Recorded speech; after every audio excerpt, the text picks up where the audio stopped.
ഇന്ന് ജൂലൈ 23, സ്വീഡനിലെ വിശുദ്ധ ബ്രിജിറ്റിന്റെ തിരുനാൾ. 1303 സ്വീഡനിലെ ഒരു കുലീന കുടുംബത്തിലെ ദൈവഭക്തരായ ദമ്പതികളുടെ മകളായിട്ടാണ് വിശുദ്ധ ബ്രിജിറ്റ് ജനിച്ചത്. വളരെ വിശുദ്ധമായൊരു ജീവിതമായിരുന്നു ബ്രിജിറ്റ് നയിച്ചിരുന്നത്. തൻ്റെ 10ാമത്തെ വയസ്സിൽ വിശുദ്ധ രക്ഷകനായ കർത്താവിൻ്റെ പീഡാസഹനങ്ങളെപ്പറ്റിയുള്ള ഒരു പ്രബോധനം കേൾക്കുവാനിടയായി. അടുത്ത രാത്രിയിൽ ചോര ചിന്തിക്കൊണ്ട് കുരിശിൽ കിടക്കുന്ന ക്രിസ്തുവിൻ്റെ ദർശനം വിശുദ്ധയ്ക്ക് ലഭിച്ചു. കൂടാതെ കർത്താവ് തൻ്റെ സഹനങ്ങളെപ്പറ്റി അവൾക്ക് വെളിപ്പെടുത്തി കൊടുക്കുകയും ചെയ്തു. അതിനുശേഷം വിശുദ്ധ ബ്രിജിറ്റ് കർത്താവിൻ്റെ സഹനങ്ങളെപ്പറ്റി ധ്യാനിക്കുക പതിവായിരുന്നു. ഇതിനെപ്പറ്റി ധ്യാനിക്കുമ്പോഴൊക്കെ ഹൃദയം നൊന്ത് അവൾ കരയുമായിരുന്നു. അത്രയ്ക്ക് ശക്തമായിരുന്നു വിശുദ്ധയുടെ ധ്യാനം. ബ്രിജിറ്റിന് വിവാഹപ്രായമായപ്പോൾ അവളുടെ മാതാപിതാക്കൾ അവളെ നെരിസിയായിലെ രാജകുമാരനായിരുന്ന ഉൾഫോക്കിന് വിവാഹം ചെയ്തു കൊടുത്തു. തൻ്റെ ജീവിത മാതൃക കൊണ്ട് വിശുദ്ധ തൻ്റെ ഭർത്താവിനെയും ദൈവഭക്തിയിൽ അധിഷ്ഠിതമായ ഒരു ജീവിതത്തിലേക്ക് നയിച്ചു. ഈ ബന്ധത്തിൽ അവർക്ക് 8 മക്കളുണ്ടായിരുന്നു. മക്കളിൽ ഒരാളായ വിശുദ്ധ കാതറിനും പിന്നീട് കത്തോലിക്കാ സഭയിലെ വിശുദ്ധയായി മാറി. തികച്ചും ആത്മീയവും മാതൃകാപരവുമായ ഒരു കുടുംബജീവിതമാണ് വിശുദ്ധ ബ്രിജിറ്റ് നയിച്ചത്. സാധുക്കളെയും രോഗികളെയും ശുശ്രൂഷിക്കുന്നതിൽ അവർ എപ്പോഴും മുൻപന്തിയിലുണ്ടായിരുന്നു. ദരിദ്രരെ സഹായിക്കുന്ന കാര്യത്തിൽ വളരെയേറെ അവൾ ഉത്സാഹവതിയായിരുന്നു. രോഗികളെ സ്വീകരിക്കുവാനായി ഒരു ഭവനം തന്നെ അവൾ നിർമ്മിച്ചു.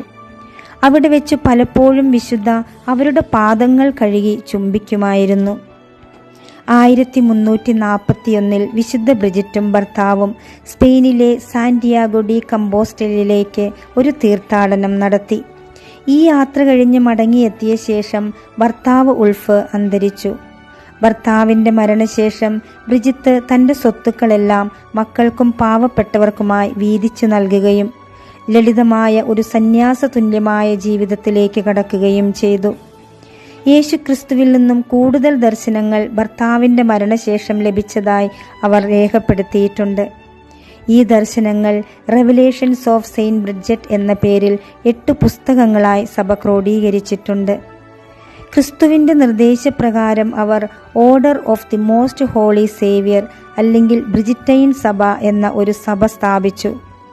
പിന്നീട് റോമിലെത്തിയ വിശുദ്ധ നിരവധി ആളുകളുടെ ഹൃദയങ്ങളിൽ ദൈവസ്നേഹം ആളിക്കത്തിച്ചു.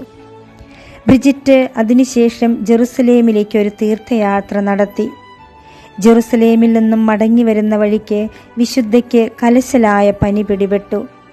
1 വർഷം മുഴുവനും വിശുദ്ധ ബ്രിജിറ്റ് രോഗത്താൽ കഷ്ടപ്പെട്ടു. അവൾ മുൻകൂട്ടി പ്രവചിച്ച ദിവസം തന്നെ ഇഹലോകവാസം വെടിഞ്ഞ് കർത്താവിൽ അന്ത്യനിദ്ര പ്രാപിച്ചു. 1391 ബോണിഫസ് 9 മാർപ്പാപ്പ വിശുദ്ധ ബ്രിജിറ്റിനെ ഒരു വിശുദ്ധയായി പ്രഖ്യാപിച്ചു. സ്വീഡന്റെ മാധ്യസ്ഥ വിശുദ്ധയാണ് വിശുദ്ധ ബ്രിജിറ്റ്. യേശുവിൻ്റെ കഷ്ടസഹനങ്ങളെക്കുറിച്ചും പീഡാസഹനങ്ങളെക്കുറിച്ചും വിശുദ്ധ ബ്രിജിറ്റിന് ലഭിച്ച ദർശനങ്ങൾ കത്തോലിക്കാ സഭയിൽ വളരെ പ്രശസ്തമാണ്. 15 പ്രാർത്ഥനകൾ അല്ലെങ്കിൽ 15 പ്രയേഴ്സ് ഓഫ് സെയിൻറ്റ് ബ്രിജിറ്റ് എന്ന പേരിൽ യേശുവിൻ്റെ പീഡാസഹനങ്ങളെ ധ്യാനിച്ചുകൊണ്ടുള്ള പ്രാർത്ഥനാക്രമം ഇന്നും ലോകമെമ്പാടുമുള്ള വിശ്വാസികൾ ഉപയോഗിക്കുന്നു. നമുക്കും വിശുദ്ധ ബ്രിജിറ്റിൻ്റെ മാധ്യസ്ഥം യാചിച്ചു പ്രാർത്ഥിക്കാം. വിശുദ്ധയായ ബ്രിജിറ്റെ, ഞങ്ങൾക്കു വേണ്ടി പ്രാർത്ഥിക്കണമേ.